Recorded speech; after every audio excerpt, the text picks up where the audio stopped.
everyone, I'm Bobul and today we will be doing a mukbang Cathy edition. So, why Cathy edition? Because today we will be eating food that describes teacher Cathy. So, let's start. First on our list is hot dog. So, why hot dog? Kasi, kagaya ng hot dog, si Teach Cathy, favorite ng mga kids yan. Kung hindi kayo naniniwala, kahit tanungin nyo pa sila. Because kids can tell.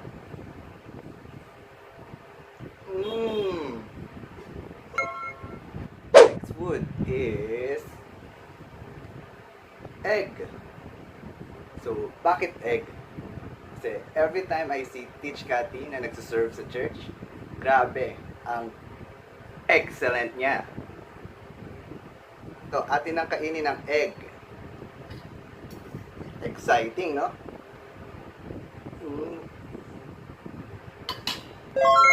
Itong next food item natin, grabe, parang si Teach Cathy talaga. Kasi every time na makita ko siya after ng service, fresh pa din yung itsura niya. Parang hindi napagod, hindi haggard. Parang bagong ligo pa rin. So, ayun. Buha ko munang buksan bago natin kainin. Wait lang.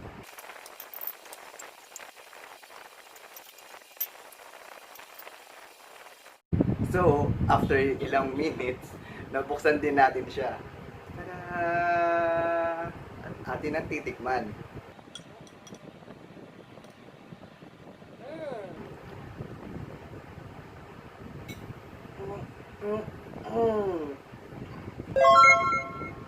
For our next food item that describes Teach Cathy, kailangan pa siyang paghalu-haluin tsaka i-prepare.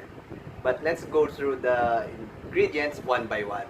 First, our ingredient is Jolly Whole Corn.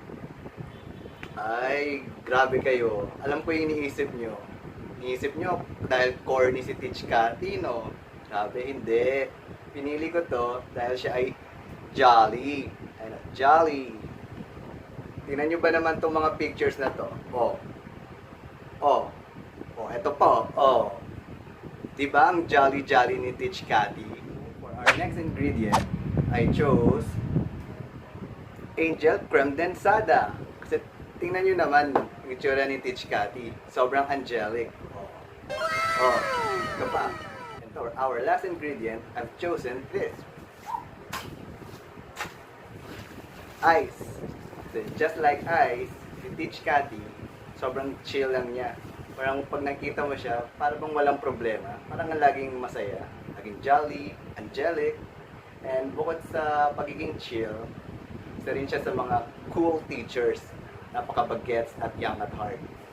So, atin ang pagsamasamahin ang mga ingredients. Yun, ready to eat na ang ating mais con yelo.